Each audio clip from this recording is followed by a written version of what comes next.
고맙습니다. 사울의 내적 능력이 만들어졌죠. 어디에서부터 비롯되었을까? 배움입니다. 가르침이죠. 많은 학문을 사울은 가지고 있었죠. 그래서 스승은 제자의 발을 밟지 않아야 됩니다. 그리스도 예수를 추격하도록 그리스도 예수는 사울의 발을 밟지 않았다는 겁니다. 그래서 그 덕에 사울은 그 지평을 넓힐 수 있었고, 그 바람에 주님께서 그가 가지고 있는 그 지식을 또 고스란히 쓰고 있는 겁니다. 우리도 그 지평을 넓혀서 넉넉한 날로 채워지는 이 한날이 되시기를 원합니다. 23절로 25절. 그래서 넉넉한 날 삶이 채워진 만큼 유대인 삶이 그를 제거하기로 공모하였다. 그리하여 그의 삶의 음모가 사울에게 알려지게 되었고, 저의 삶은 그를 제거하려고 밤과 낮에 성문 삶을 밀착하여 지키더라. 그러자 그의 제자 삶이 밤에 그를 취하여 광주리 안에 달아서 성벽을 인하여 내려보냈다 그랬어요. 개역 성경에는 여러 날이라는 단어로 기록되어져 있죠. 여러 날이 지나 이렇게 되어 있어요. 여러 날. 그게 너무 또 모호하잖아요. 어제면 어저께, 그저께면 그저께 이래야 되는데 여러 날이라는 거는 언제서부터 그 날이 모아졌다는 말인가. 그래서 여러 날이 아니라 이 하카누스라고 하는 단어는 넉넉하다라는 의미를 가지고 있어요. 유능하다라는 의미를 가지고 있어요. 도착하다라는 의미도 가지고 있습니다. 충족하다라는 의미를 가지고 있어요. 그런데 넉넉한 날이 어느 쪽의 넉넉함이냐는 거예요. 사탄도 날이죠. 사탄의 삶도 날이에요. 그리스도 예수의 날도 날입니다. 그러면 사탄의 날로 넉넉해질 것인지 아니면 그리스도 예수의 날로 넉넉해질 것인지. 그럼 오늘 이 유대인들은, 종교인들은 어떤 날로 지금 넉넉해졌다는 말인가? 사울의 날도 넉넉해졌고 표면적 유대인의 날도 넉넉해져 있어요. 그럼 사울은 지금 하나님의 돌보심을, 그리스도 예수의 돌봄을 받고 있는 거죠. 그러니까 그리스도 예수의 날로 지금 넉넉하게, 유능하게, 그리고 때에 맞춰서, 시기에 맞춰서, 필요에 의하여 때에 맞춰서 그 날이 왔다는 겁니다. 우리는 사실은 누군가에게 무엇을 공급해 줄 때 때에 맞춰서 알맞은 때에 시기적절하게 그게 딱 필요할 때에 도착해야 좋죠. 배송을 시켰는데 내일 딱 그게 필요한데 내일 넘어서 모레 오거나 글피에 오거나 이러면 곤란하단 말이에요. 그럼 하나님의 은혜는 때에 맞춰서 딱 도착하는, 우리를 충족시켜주는 이 넉넉한 날이 지어지고 있다는 겁니다. 그러면 넉넉해지려면, 하나님의 날로 넉넉해지려면 어떻게 해야 되는가? 자격을 갖춰야 돼요. 자격을 갖춰야 넉넉해지고 하나님으로, 하나님의 말씀을 통해서 유능해질 수 있다라고 말합니다. 그럼 이렇게 넉넉하고 절실하게 필요할 때 뭔가 딱 맞춰서 도착하면, 도착했다는 것은 우리가 하나님의 그 직무를 감당하고 할 수 있도록 능력을 우리의 마음 안에 부어주시는 것이죠.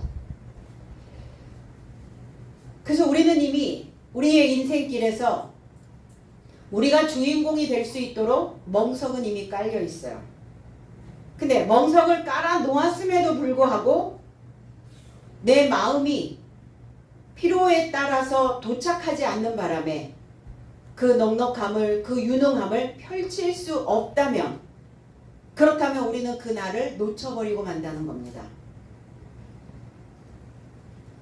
그래서 사울 자체도 그리스도 예수가 필요할 때에 맞춰서 도착한 자고, 이제 그리스도 예수의 말씀을 통해서 그가 넉넉해졌기 때문에 이제 자신의 삶의 신앙의 멍석 위에서 신명나게 복음을 발생시키고자 하는 겁니다. 우리는 신앙생활을 통해서 뭘 얻어가야 되는가? 그냥 뭐 주일 지키고 성수해서 하루하루 지키는 흘러가는 그러한 시간들이 아니라 우리는 믿음을 통해서 신앙을 통해서 우리의 삶에 신명이 나야 된다는 겁니다. 자, 흥겨운 기분, 삶의 멋. 우리는 이것을 신명나다 이렇게 얘기합니다. 신을 받은 사람들은 신명나게 한판 하죠. 우리도 다 하나님의 신이 우리에게 임하였다면 우리의 바깥에 있는 환경이 어찌됐던 우리의 속에서는 늘 신명나는 삶이 흥겨운 기분과 삶의 멋을 그리고 삶의 맛을 맛깔스럽게 내놓을 수 있는 그리스도인들이 다 돼야 될 줄로 믿습니다. 그래서 신명나게 그 멍서기 위해서 자기의 직무를 잘 감당하고 있는 사람들을 하나님은 찾으신다는 거예요. 우리는 바깥에서 어떤 사람들을 찾는가? 유명한 사람들, 이름이 날려있는 사람들, 뭔가 그 분야에서 전문적인 일을 하고 있는 사람들을 우리는 찾죠. 그것처럼 우리도 하나님의 일을 잘, 그 직무를 잘 감당하고 신명나게 한판 잘 놀다 갈 수 있는 그러한 사람들을 하나님이 찾으신다는 겁니다. 그러기 위해서 우리는 이름이 하나님의 나라에 기록되어지는 유명인사가 되어져야 된다는 겁니다. 그럼 유명인사가 되어지면 하나님은 나와 계약하자 이러실 거 아니에요. 그러면 전속계약을 해야 하나님은 끝까지 우리의 삶을 책임져 주시죠. 그러니까 전속계약을 한 그 연예인들을 그 소속사가 책임져 주는 것처럼 우리도 하나님에게 소속되어져서 하나님께 전속계약이 맺혀지면 하나님 우리의 삶을, 우리의 생각을, 우리의 삶의 모든 것들을 다 이렇게 신명나게 만들어 주실 줄로 믿습니다. 마가복음 15장 15절에 빌라도가 무리에게 만족을 주고자 하여 바라바는 놓아주고 예수는 채찍질하고 십자가에 못 박히게 넘겨주니라 그랬어요. 재해석을 하면 그래서 빌라도는 무리에게 넉넉함을 행하려고 결정하여 바라바를 풀어주고 예수를 채찍질하여 십자가에 못 박힘 받게 하려고 넘겨주었다 그랬어요. 힘에 의한 압박이죠. 빌라도는 그리스도 예수께서 죄 없음을 이미 얘기했던 바 있고 이 사람에게 어떤 죄도 찾을 수가 없다 이렇게 말했거든요. 그럼에도 불구하고 빌라도는 십자가에 못 박히려고 넘겨주었다는 거예요. 누구를 놓아주고? 바라바를 놓아주고. 권력에 눌린 빌라도가 그들의 비위를 맞추고 있는 겁니다. 그러면 이 빌라도는 어떤 넉넉함의 날로 지금 채워지고 있었을까? 그들이 얘기하고 있는 표면적 유대인으로 믿고 있는 종교의 날, 종교인으로서의 그 날로, 그 압박의 날로 채워지고 있는 것입니다. 그래서 빌라도라고 하는 이름 자체가 확고하다라는 뜻이에요. 부들확 부들고, 그러니까 뭔가 하나 탁 들어오면 흔들림 없이 그냥 움직이지 않는 거예요. 좋은 면도 있지만 융통성이 없는 거죠. 어떤 것이 옳은지 어떤 것이 옳지 않은지에 대한 분별력을 가졌다면 옳은 것에 확고해야 되는데 이렇게 어떤 압박이 들어오고 힘이 들어오니까 그거에 의한 확고함이 만들어졌다는 겁니다. 바라바, 그의 아들이라는 뜻이에요. 그리고 또 이 단어가 히브리어로 넘어가니까 아람이라는 단어인데 오만하다, 부풀어 오르다 이런 의미를 가지고 있어요. 부풀어 올라와 있어요. 오만한 자입니다. 그의 아들인데 그가 누구냐? 환관이라는 뜻도 가지고 있어요. 환관. 환관의 아들 이런 의미를 가지고 있습니다. 디모데후서 2장 2절에 또 내가 많은 증인 앞에서 내게 들은 바를 충성된 사람들에게 부탁하라. 그들이 또 다른 사람들을 가르칠 수 있으리라 그랬어요.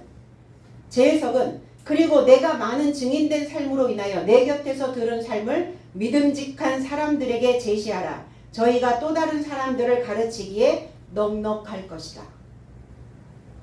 무엇으로 넉넉해져야 되는가? 가르침으로 넉넉해져야 돼요. 그러기 위해서는 하나님의 말씀으로 내가 넉넉한 날이 되어져야 나의 넉넉한 날로 다른 사람들을 넉넉하게 채워줄 수 있다는 겁니다. 내가 좁아터져 있는데 다른 사람들을 넓힐 수가 없잖아요. 내가 확장이 안 되어 있는데 다른 사람들의 사고를 어떻게 확장시킨단 말입니까? 가르치는 스승이 얼마나 중요한지. 가르치는 스승은 많은 사람들의 모델입니다. 표본입니다. 아, 난 저 사람처럼 될 거야? 아니면 저 사람처럼 되지 말아야지. 인생을 살아가면서 우리는 표본을 만나게 됩니다. 스승의 가르침을 받게 됩니다. 우리가 기억하는 스승은 어떤 스승인가? 그리고 우리는 가르치는 그 스승으로서 너희가 장성한 자가 되어졌다면 마땅히 당연히 스승이 되어야 되는데, 스승이 되어졌다면 내가 넉넉한 날로 채워지기 위해서 나 자신을 끊임없이 연단해야 된다는 겁니다. 연단하지 않고 툭 던져지는 것들은 사람들의 마음에 만족감을 줄 수가 없어요. 그러니까 오늘 빌라도는 누구에게 넉넉함을 주고 있는 건가? 그 무리들에게, 그 권력을 가지고 있는 로마에 있는 그 정치의 세력들에게, 종교 정치를 하고 있는 자들에게. 종교는 정치가 아니죠. 종교와 정치가 결탁을 해버리면 하나님은 온데 간데 없어져 버려요. 뭐만 남아요? 정치의 힘만 남아진다는 거예요. 정치 세력만 남는 거예요. 그런데 그 정치의 세력이, 그 힘이 하나님인 것처럼 둔갑을 해버린다는 겁니다. 곤란하죠. 2000년 전에 그 시대에도, 어쩌면 지금 21세기인 지금도 정치 세력과 종교가 결탁을 하고 있는 자들은 정치만 남아있는 거예요. 하나님은 없습니다. 그래서 바울에게서 배운 부활되어진 그리스도에 대하여 믿음직스러운 제자들에게 제시를 하면 저들이 가르칠 때 넉넉함으로 인생들을 양육하게 된다는 겁니다. 그러니까 목자는, 그리고 스승은, 그리고 머리된 자들은 스스로가 넉넉한 날로 나를 지금 양육하고 있는가를 돌아봐야 해요. 좋아 터지면 아무도 어떤 인생도 그 날에 담아둘 수가 없어요. 그러니까 담아두지 못하니까 다 발설하는 거예요. 다 바깥으로 다 발산해버리는 거예요. 이 넉넉한 가르침으로 그 때에 맞게 전달할 수 있도록 훈련하여야죠. 그래서 그리스도 예수의 좋은 군사가 되어져야 합니다. 우린 다 군사입니다. 늘 훈련하셔야 해요. 훈련이 언제 끝나냐고요? 훈련이 끝나는 순간 우리의 세포들은 본래의 세포들로 돌아가려고 하는 회귀 본능을 우리 안에서 뿜어냅니다. 그러니까 우리의 숨이 끊어지는 그날까지 우리는 하나님의 말씀에 이 넉넉한 날로 우리를 끊임없이 훈련하는 군사여야 된다는 거예요. 훈련하지 못한 사람들을 우리는 지금 너무 많이 보고 있잖아요. 묻지마 차별, 묻지마 범죄, 모방 범죄, 게임을 흉내내려고 그랬다. 무기를 들고 다니는, 자기를 지키고자 하는 그 도구가 아니라 다른 사람을 해하려고 하는, 결국은 사람의 생명을 뺏어가는, 이제 무법이 되어버려. 무법. 법은 강화되어져야 되고, 사람을 해하는 사람들은 그 사람도 해함을 받아야 되죠. 법을 통해서. 이렇게 좋은 군사로서 훈련받은 우리가 요소요소에 심어진다면 그 좋은 영향력을 끼치지 않겠습니까? 그 날을 우리는 기대해야 될 줄로 믿습니다. 여러 날이 지남에 그랬어요. 지났다. 그거 지났다 이러면 그냥 없어져 버린 거잖아요. 지나가 버린 거잖아요. 근데 이 지났다라고 하는 이 단어에 플레오라고 하는 단어인데, 이 단어는 가득 차게 하다라는 뜻을 가지고 있어요. 지났는데 어떻게 채워져서 지나갔나요? 그러니까 이게 단어가 안 맞단 말이에요. 이 번역이 조금 좀 어색하단 말이에요. 그럼 차라리 여러 날이 채워짐에 이러면 괜찮은데 채워진 게 아니라 지나감에 이래버리니까 플레오라고 하는 단어가 넉넉함의 날이 그냥 지나갔다 이렇게 표현이 되어질 수밖에 없잖아요. 가득 차게 하다, 채워지다, 충만하다, 확증하다. 어부가 그물을 던졌을 때 물고기가 그물에 가득 찬 것처럼 움푹움푹 패였던 그 인생들이, 결핍되었던 인생들이, 부족했던 인생들이 그 웅덩이가 가득 채워지는 그 해석을 해야 된다는 겁니다. 웅덩이가 채워져서 평평하게 만들어지네. 넉넉한 날이 채워졌어요. 골로새서 1장 9절에 이로써 우리도 듣던 날부터 너희를 위하여 기도하기를 그치지 아니하고 구하노니 너희로 하여금 모든 신령한 지혜와 총명의 하나님의 뜻을 아는 것으로 채우게 하시고, 그 단어예요. 하나님의 뜻을 아는 것으로 지나감에 이게 맞지 않잖아요. 어떻게 이렇게 단어를 선택해서 해석을 하는지를 모르겠어요. 성경학자들이. 문해력이 없어서 그런 건지.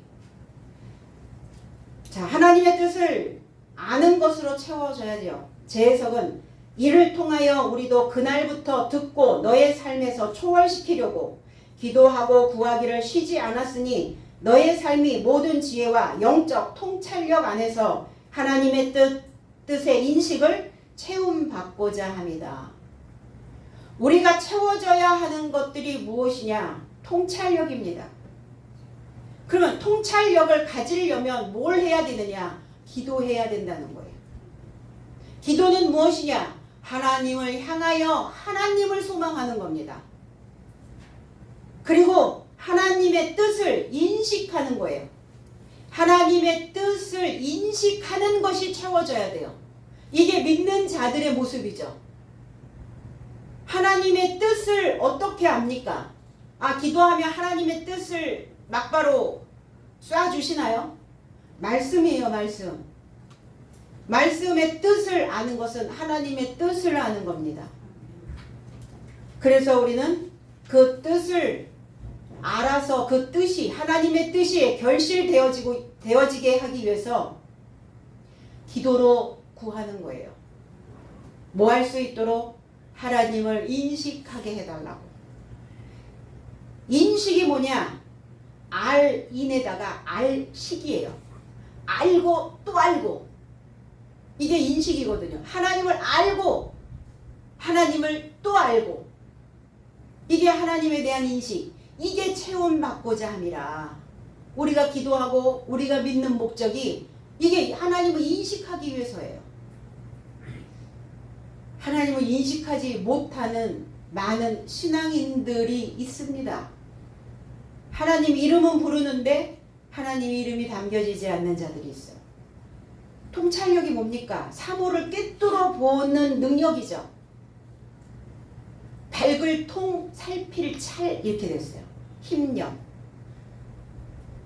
밝히 보고 그리고 살피고 관찰해서 내 안에 힘을 만들어내는 거예요. 우리는 어떤 분야에 관심을 갖고 있으면 통찰력이 만들어지죠. 꿰뚫어 보는 능력이 만들어진다는 겁니다. 그래서 아버지의 뜻이 하늘 안에서 같이 땅에 연결하여 이루어질 수 있도록 기도하면 채워지죠. 그래서 그때부터 깊이 파였던 굴곡진 인생이 평탄케 되어지는 거예요.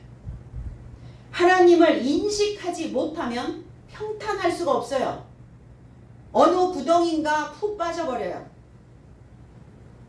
파놓은 구덩이에 빠져서 한동안 허우적거리다가 또 정신 차려 또 이만큼 올라오다 또 가면 또 어느 웅덩이에 빠질지 알지 못하는 거죠. 그러면 내가 지금 어떤 삶의 날로 채워져 가고 있는지 우리의 패턴도 인식하셔야죠. 내가 지금 어떤 표정으로, 어떤 언어로, 어떠한 삶의 색깔로, 어떤 맛으로 살아내고 있는지 나를 인식하셔야 하나님을 인식할 수 있는 상황이 벌어졌을 때 빨리 다가올 수 있다는 겁니다. 그래서 하나님을 인식함으로 인하여 성장하게 되고, 성장이 되어져야 만족한 삶이 만들어질 수 있습니다. 만족해지려면 면역력이 강해야 해요. 면역력이 자꾸 무너져 버리면 만족해지지가 않아요. 그리고 넉넉해지지 않습니다. 충족이 안 돼요.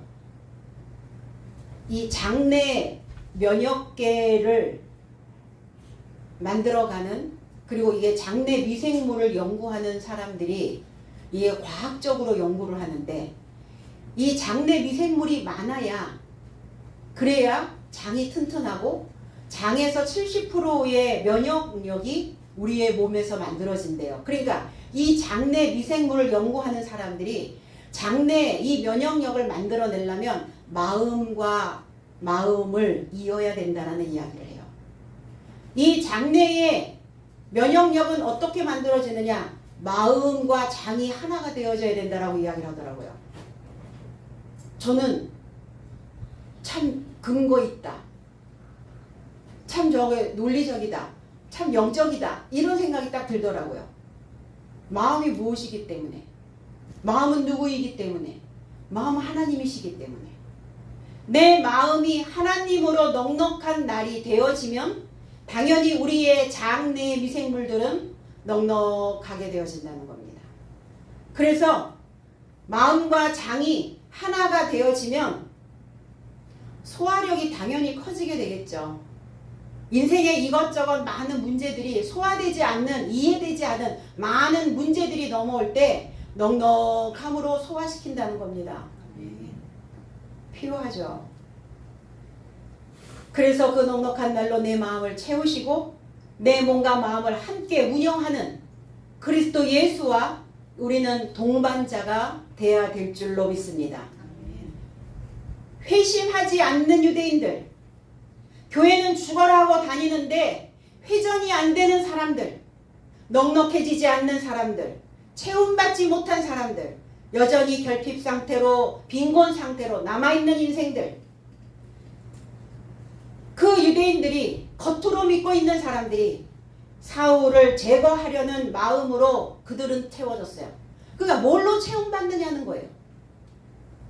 하나님이냐 아니면 사탄이냐. 사울을 제거하려고 하는 그 마음으로 가득 차여졌어요. 사울도 사실은 그것으로 충만했던 적이 있었죠. 스데반 집사를 죽이는, 예수 그리스도를 믿는 자들을 또 추격하여 옥에 가두는, 눈에 쌍심지를 끼고 예수를 믿는 자들이 누구냐? 그들을 잡아놓으려고 하는 그걸로 채워졌던 마음들이 있었어요. 사울도 공모했다, 함께 모의하고 결의하고 모사를 꾀하고 있는 겁니다. 사울을 없애고자 결의하고 있는, 그러니까 어떻게 보면 뿌린 대로 거두고 있는 거예요. 사울도 자기도 공모했던 적이 있었잖아요. 본인도 예수를 믿는 자들을 가두는 그러한 일에 모사를 꾸민 적이 있었잖아요. 그러니까 본인이 똑같은 상황을 지금 맞닥뜨렸다는 겁니다. 하나님 구원해 주시기로 약속했다면 그냥 사울에서 바울로 옮겨주시고 내 주변에 불필요한 인생들, 내 마음에 맞지 않는 사람들 그냥 싹 다 쓸어가시지. 하나님도 너무하시는 거 아닙니까? 그게 아니라 겪어봐야 내가 어떤 삶을 살아가고 있었는지, 내 마음에 무엇이 채워지고 있는지, 내가 지금 어떤 날이었는지 그거를 깨달을 수 있기 때문에 내가 겪었던 그 일들을, 내가 그렇게 겪게 만들었던 일들을 나도 겪게 하시는 겁니다. 그러니까 하나님 안에서는 내가 무엇인가를 행할 때 옳은가 옳지 않은가를 빨리 분별하셔야 해요. 왜? 나도 고스란히 당하기 때문에. 내가 했다면 그걸 그대로, 내가 하나님의 날로, 그리스도 예수의 날로, 넉넉한 날로 채움을 줬다면 나 또한 하나님의 날로, 넉넉한 날로 채움을 받겠죠, 당연히. 그러나 이렇게 모의하고 죽이려고 제거하려는 그 마음으로 그게 더욱더 확장돼서 그 날이 지속되어져서 채워졌다면 그렇게 받는다는 거예요. 그래서 뿌린 것을 거두는 상황, 저주를 줬던 마음이 저주를 받고 있는 사울의 상황을 말하고 있는 거죠. 우리는 무엇을 나에게 지금도 뿌리고 있는가? 무엇을 나에게 지금 던져주고 있는가? 그래서 뿌릴 때 수확할 때를 생각하고 현명함으로 뿌리시길 바랍니다. 그들의 계교가 사울에게 알려졌어요.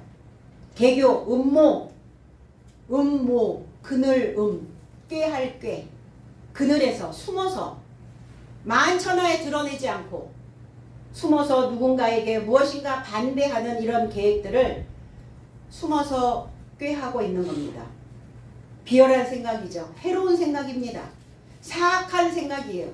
사악한 계획을 지금 작정하고 있는 겁니다. 시편 21편 11절에는 대저 저희는 너희를 해하려 하여 음모를 품었으나 이루지 못하도다. 하나님의 도우심을 받고 있는 사울, 그러나 음모를 꾸미고 있는 사내들인 공회에 있는 표면적 유대인들, 하나님은 결코 사울을 해하시진 않습니다. 왜? 건재하게 두셔야 자기가 저질렀던, 행했던 그 모든 일들을 모하면서 뉘우치면서 다시는 그 날로 돌아가지 않으려고 인식하고 또 인식할 수 있다는 겁니다. 그들의 악한 사상으로 사울을 휘어잡고자 하고 있는 거예요. 그 물을 더럽히고 있는 자들입니다.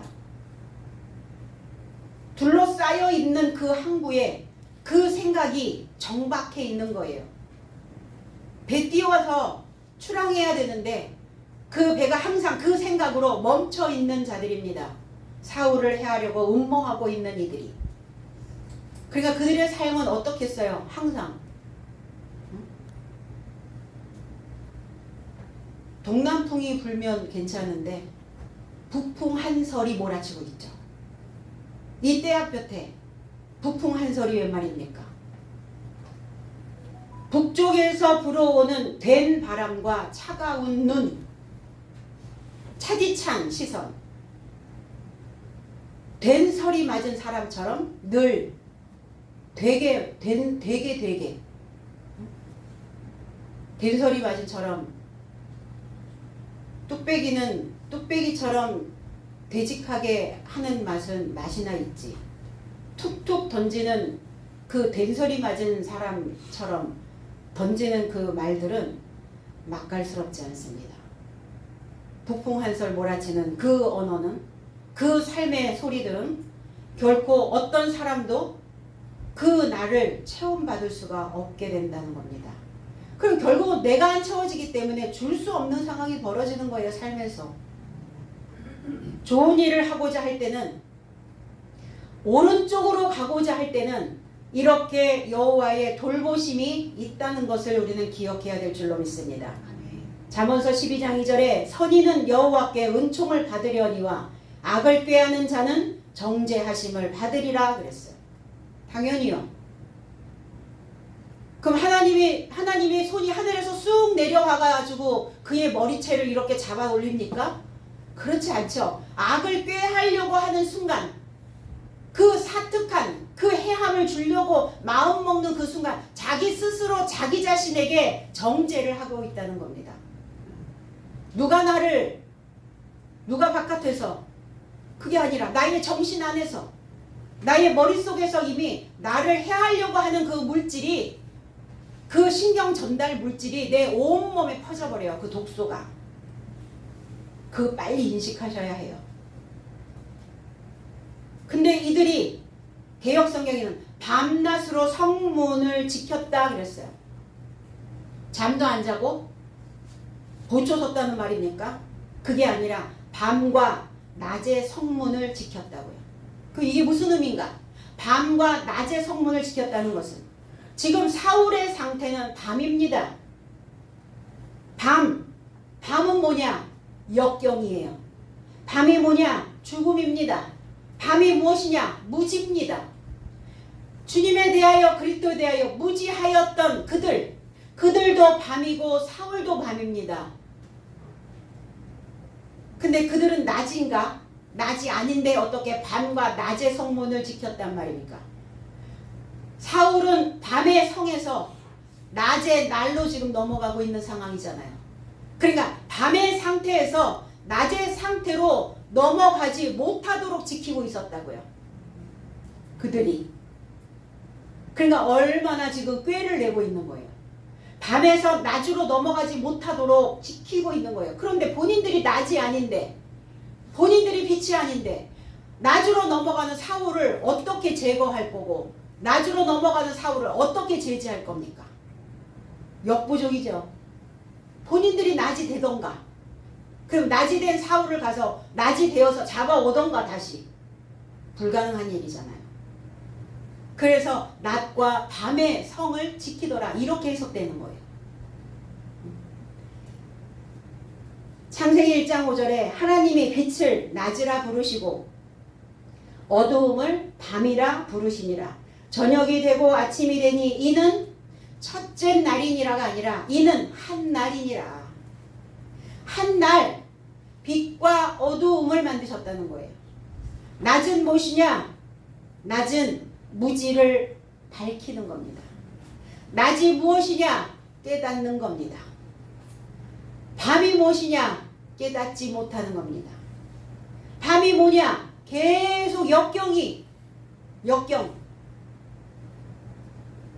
속에 살고 있는 거예요. 얼마나 그 삶이 힘들겠어요.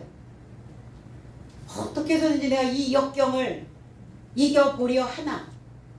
내 자체가 낮이 되어야 역경을 이길 수 있는 것이지, 낮이 되지 않은 상태에서 밤의 상태에서는 역경이 끊임없이 몰려와요. 그래서 까맣게 타버리는 거예요. 시커매지는 거예요. 속이 안 좋으면 낯빛이 흐리죠. 속이 안 좋았을 때 제가 위장 장애가 있었어요. 12지장 궤양. 속이 안 좋으니까 얼굴이 맨날 시커먼 거예요. 얼굴에 잔뜩 그늘이 져 있는 거예요. 막 여기저기 막 기미도 끼고 막 이런 것들이 막 멜라닌들이 막 올라오는 거예요. 그 속을 좋게 하니까 속을 좋게 하니까 낯빛이 조금씩 밝아지는 거죠. 그래서 낯빛을 보면 속이 어떤가 보여져요. 아, 저 사람이 역경 속에서 살고 있구나. 저 사람이 밤이구나. 아직도 어두운 밤이면 어떡하냐고요. 하나님이 있는다고 말하면서. 그래서 넉넉한 날로 채움받지 못하고 있는 겁니다. 그래서 대제사장들의 흉배 안에 무림을 두셨어요. 무림. 이게 밝히는 사역이에요. 동방박사, 우리나라를 동방이라고, 동방예의지국이라고 했어요. 우리나라를 동방, 빛이 있는 곳, 밝은 곳. 그럼 지금 어때요? 지금 동방예의지국이라 불리워질 수 있을까요? 없잖아요. 10대 아이들이, 20대 청년들이 범죄율이 지금 급증하고 있다는 거.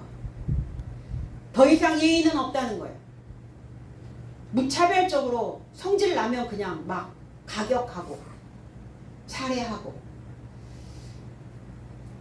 이런 터에서 우리의 후손들을 어떻게 잘 길러내야 할까를 우리는 고민해야 합니다. 누가? 신앙인들이. 정치가 아니에요. 신앙인들이 고민해야 된다는 겁니다. 사울이 밤의 상태에서 낮의 상태로 지금 구출되고 있는 상황입니다. 구출되기 전, 주님이 오시기 전을 우리는 주전이라고 얘기해요. 주님이 오시고 난 후를 주후라고 얘기합니다. 주전, BC라고 이렇게 얘기하죠. Before Christ. Before Christ. 그래서 이걸 약자로 BC라고 얘기합니다. 그리스도를 알기 전, 그리스도의 탄생 전, 이것이 밤의 상태라는 거예요. 주전. 주후를 AD라고 얘기하죠. AD, 아노 도미니. 아노라고 하는 게 라틴어거든요. 아노라고 하는 의미는 우리 주님의 해라는 뜻이에요. 그리스도 예수의 탄생입니다. 그래서 AD, 그리스도 예수의 탄생 후, 이게 낮의 상태예요. 그렇다면 저와 여러분들의 상태는 어떨까요? BC인가요? AD인가요? 주전입니까? 주후로 살고 있습니까? 주후? 주후여야죠. 그러니까 사울은 주전, 바울은 주후. 이렇게 지금 이제 상황이 달라지고 있는 거예요. 우리의 머릿속도, 우리의 마음속도 주전과 주후로 나누어져야 된다는 겁니다. 표면적 유대인들이 지키고 있었어요. 무엇을? 성문을. 문을 지키고 있었다고요. 진입로를 지키고 있었어요. 입구를 봉쇄하고 있었습니다. 어떤 문을 봉쇄하고 있었나? 마태복음 7장 13절로 14절에 좁은 문으로 들어가라. 멸망으로 인도하는 문은 크고 그 길이 넓어 그리로 들어가는 자가 많고 생명으로 인도하는 문은 좁고 길이 협착하여 찾는 자가 적음이라. 제해석은 좁은 문으로 인하여 들어가라. 이는 멸망에 이르고자 인도하는 문은 넓고 길은 광활하여 그것으로 인하여 들어가는 삶이 많다. 이는 생명에 이르고자 인도하는 문은 좁고 길은 압박받으니 그것을 발견하는 삶이 적다. 넓은 문은 어떤 문입니까? 광활한 문은 어떤 문이에요? 지금 사울을 죽이려고 그 문을 지키고 있었는데 이 좁은 문을 지키고 있었다는 거예요. 생명으로 들어가는 그 문을 지키고 있었다는 거예요. 생명으로 들어가지 못하도록, 살아있는 영으로 들어가지 못하도록, 그냥 육신적인 삶으로 살아가도록, 본성의 삶으로 살도록, 거기 통과하지 못하도록 지키고 그 문을 지키고 있었다는 거예요. 필레라는 단어입니다. 필레. 띠라는 첫 문, 첫 번째 관문. 필레, 두 번째 관문. 지금 두 번째 관문을 통과해야 되는 상황이에요. 사울은. 넓은 문, 가인의 삶이죠. 가인의 삶. 성질 나면 성질 나는 대로 찍고, 작살로 찍고, 사람들 작살내고, 본성을 제어할 수 없는, 그냥 마음대로, 지멋대로, 자기 마음대로 막 휘두르고 살아가는. 다스려야 되잖아요. 나를 다스려야 되는데 다스리려면 뭐 해야 돼요? 나를 붙잡아야죠. 생각을 연마하셔야죠. 연단해야죠. 그게 좁은 문이라는 거예요. 그러니까 그 좁은 문으로 들어가는 자가 적다라는 거예요. 그 적은 무리가 저와 여러분들이 되어야 된다는 겁니다. 그래서 그 소수가 그 대수들을 관리하는 거예요. 그 작은 무리가 그 큰 무리를, 본성들을, 가인의 삶을 다스려야 된다는 겁니다. 아벨의 삶은 좁은 문, 가인의 삶은 넓은 문. 그러니까 어때요? 가인은 피해 제사를 드렸다고요. 그냥 피 터지게 훈련하는 거예요. 피 터지게 나 자신을 관리해야 된다는 겁니다. 안 그러면 어저께나 오늘이나 내일이나 날이 채워지지 않아요. 그냥 사단의 날로 계속 채움받는 거죠. 그래서 좁은 문으로 들어가길 원하죠. 많은 사람들은. 그 관문이 뭡니까? 시험을 통과하는 거예요. 그게 상아탑이라고 얘기하잖아요. 대학의 관문을 상아탑. 대학의 관문은 좁습니다. 초등학교의 문은 넓어요. 다 들어갈 수 있어요. 원하면 다 들어가. 그러나 대학의 관문은 내가 원한다고 들어갈 수 있는 게 아니에요. 연구해야 돼요. 공부해야 돼요. 피 터지게 배워야 합니다. 지켰어요. 도피를 방지하려고 시선을 떼지 않고 주목하여 관찰하고 있는 상황입니다. 그러니 그들도 참 피곤하게 살고 있는 거죠. 뭘 얻겠다고? 무엇을 얻겠다고? 누구에게 영광을 돌리겠다고? 누구를 영화롭게 하려고? 그 하나님을 영화롭게 하는 자들이 아니에요. 자기 자신을 영화롭게 하려고 하는 거예요. 자기 자신을 돋보이게 하려고. 자기 자신의 만족감만을 채우려고. 사탄의 그 날로 확장시켜서 그 날로 채워받고자 하려고. 그 날로 만족하려고. 그러니까 눈에 불을 켜고 사울을 막는 거예요. 복음을 발생시키는 사울을 보며 그의 학식을 배운 제자들이 있네요. 사울을 도운 자가 제자들이었습니다. 아니 어느 틈에 제자를 만들었단 말입니까? 그의 회심은 진심이었어요. 진실이었어요. 그 마음이 전해진 겁니다. 그래서 사울에게서 그 삶을 그리스도 예수에 대한 그 학식을 배운 제자들이 발생되어진 거예요. 사울은 염결해 있었어요. 연결이 아니라 염결. 진심이었어요. 신앙에. 그럼 염결이라는 것은 뭐냐면 청렴할 염, 맑을 경, 맑을 결. 그래서 마음이 깨끗하고 인품이 조촐하여 탐욕이 없다. 이런 뜻이에요. 인품이 왜 조촐한가? 아, 제가 조촐한 자리를 만들었습니다. 오늘 이 조촐한 자리에 오셔서 너무 감사합니다. 이게 조촐하다는 것은 빈약하다라는 뜻이 아니에요. 요란하지 않고 아담하고 깨끗하다. 행동이 깔끔하다. 이런 의미를 가지고 있어요. 조촐하다라는 것은. 요란하지 않고 아담하고 깨끗하다. 그러니까 우리는 하나님의 말씀을 증거함에도 조촐해야 된다는 거예요. 딱 핵심적인 내용. 아담하고 깨끗하게 요란하지 않게 이것저것 뒤섞이지 않는. 그래서 조촐한 자리. 오늘 이 조촐한 자리를 여러분들이 잘 오신 줄로 믿습니다. 밤에 사울을 취하여 바구니. 그 왜 하필 바구니였을까? 사다리 차가 없는 관계로 인하여 광주리. 왜 광주리였을까? 얼기설기 짜여진 것이 뭐냐는 거예요.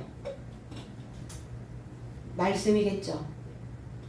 제자들이 사울에게서 배운 그리스도 예수에 대한 그 학문을 얼기설기 짜서 광주리 만들었다는 거예요. 오병이어의 이적에서도 다 먹고 12광주리를 남겼고, 칠병이어의 이적에서 표적에서도 다 먹고 그 광주리를 7광주리를 12광주리를 이렇게 광주리. 그러니까 그 광주리가 늘어지지 않도록 뭘 담으면은 푹 꺼져가지고 다 뜯어져 버리는 광주리들이 있는가 하면 뭘 담아도 탄탄해가지고 탄력성이 있어서 그 딱 붙잡아주는 광주리가 있죠. 그 오늘 사울을 내리고 있는 이 광주리는 어떤 광주리겠어요? 흔들리지 않는 광주리예요. 명백히 하는, 울타리 쳐주는. 그런데 이 광주리에서 왜 내리고 있을까? 올라가 있었다는 거예요. 사울의 광주리는 올라가 있었어요. 높아져 있었다는 거예요. 그러니까 그 광주리는 내려와야 맞죠. 내려온다는 건 무슨 의미냐? 낮아진다는 거예요. 창세기 40장 16절로 17절에 떡 굽는 관장이 그 해석이 좋은 것을 보고 요셉에게 이르되 나도 꿈에 보니 흰떡 새 광주리가 내 머리에 있고 맨 윗 광주리에 바로를 위하여 만든 각종 구운 음식이 있는데 새들이 내 머리에 광주리에서 그것을 먹더라. 술 맡은 관원장, 또 떡 맡은 관원장. 보디발의 아내 때문에 요셉이 옥에 갇혔잖아요.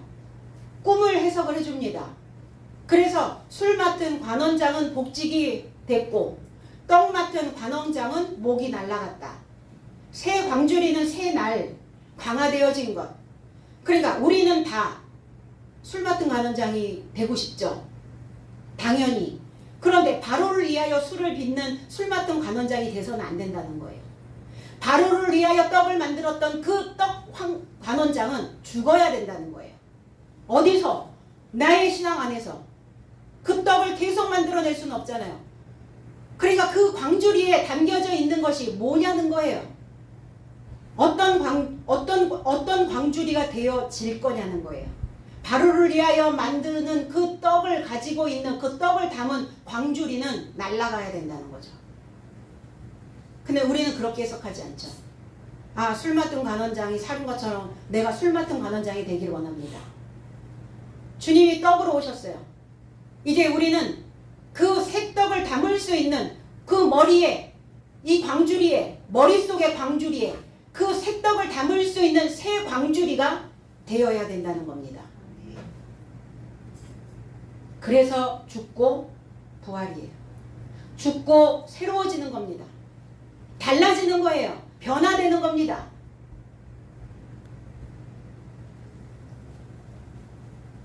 그래서 술 맡은 관원장은, 그리고 떡 맡은 관원장은 우리의 삶에 이런 커다란 교훈을 주게 된다는 겁니다. 사울이 지옥으로 들어 올려졌던 삶이 지옥의 삶으로 들어 올려졌었어요. 그 삶이 배움의 울타리 안에서, 그리스도 예수의 그 배움의 울타리 안에서 지금 내려가고 있는 거예요. 낮아지고 있는 겁니다. 아는 게 많다고 하면 그 광주리는 높여져서 흔들거려요. 그런데 알아야 하는 게 더 많다라고 말하면 아는 게 많아. 더 이상 배울 게 없잖아요. 개념이 다르죠. 아는 게 많은지 아니면 알아야 하는 게 더 많은지. 알아야 하는 게 더 많은 자는 파고 내려오죠. 그래서 쟤는 뭐 하나에 꽂히면 그냥 드립다 파야죠. 파고 내려가야죠. 그 상황이란 말이에요. 지금 사울의 상황이. 사울에서 바울로 내려오고 있는 겁니다. 좋은 소식으로 그 광주리가 넘치게 되면 우리의 머릿속의 광주리가 하나님의 것으로, 좋은 것으로 가득 채워지게 된다는 겁니다. 그래서 불필요한 것, 필요하지 않은 것들은 아래로 내려보내시고, 성에서, 테이코스라고 하는 단어인데 벽이라는 단어, 이 벽을 타고 지금 내려오는 거죠. 이 벽이라고 하는 단어에 생산하다, 도단하다, 상고를 겪다, 다시 태어나다. 그 사울은 지금 단순히 바구니에 타서 벽을 통해서 이렇게 성벽을 타고 내려오는 그 상황이 아니라 다시 태어나기 위해서 지금 상고를 겪고 있는 거라고요. 그럼 적어도 그 정도의 연습은 해야 되지 않나요? 하나님 믿는 자라면 적어도 내가 다시 태어나기 위해서 산통을 겪어야 된다는 겁니다. 달아내리다 그랬어요. 달아내리다. 칼라오라는 단어, 낮추다, 내리다라는 단어도 카티엠이 내리다, 낮추다. 그러니까 낮추고 낮추는 거예요. 달아내리다의 의미가 낮추고 더 낮추고, 겸손해서 더 겸손해서. 그럼 낮아진다는 건 뭐예요? 하찮게 되어진다는 게 아니죠. 겸손하게 되어진다는 것은 뭐예요? 겸손한 자에게 은혜를 주신다는 것은 겸손한 자여야, 낮아져야 받을 수 있어요. 아래서 받지 위에서 받지는 않잖아요. 받아야 그때 다시 하나님 우리를 높이셔서 그때부터 내려주게 되는 거죠. 그래서 낮아질 때 팍 낮아지게 하시는 거예요. 낮아지는 게 뭡니까? 떡 만드는 거예요. 떡 만드는 과정 보셨죠? 쌀 불려서 방앗간에 갖다 주면 그거 갈아서, 그리고 또 찜기에 쪄서, 그래가지고 또 한 번 또 내리죠. 떡 맺히는 거 보셨죠? 내리치면 내리치는 만큼 더 찰지게, 더 쫄깃지게, 더 찰지게 만드는 거죠. 그래서 사울이 지금 내리고 낮추고 떡 만드시는 거예요. 무슨 떡? 산떡. 살아있는 떡. 그래서 그 떡을 먹고 사람들을, 본성들을 죽이고, 그리고 그 떡이 다시 산떡으로, 그 교훈으로 바뀌어서 인생들을 살려내는, 이제 떡 맡은 관원장으로 다시 그 삶을 살게 만드는 겁니다. 그냥 저와 여러분도 이 떡을 맡은 관원장으로서 이 복음을 많은 사람들에게, 여러분들의 머리에서 나오는 그 광주리에서 많은 사람들을 확장시키고 많은 사람들에게 넉넉한 날로 채워주시는 여러분들이 되시기를 나사렛 예수 그리스도의 이름 안에서 축복드립니다. 기도하겠습니다.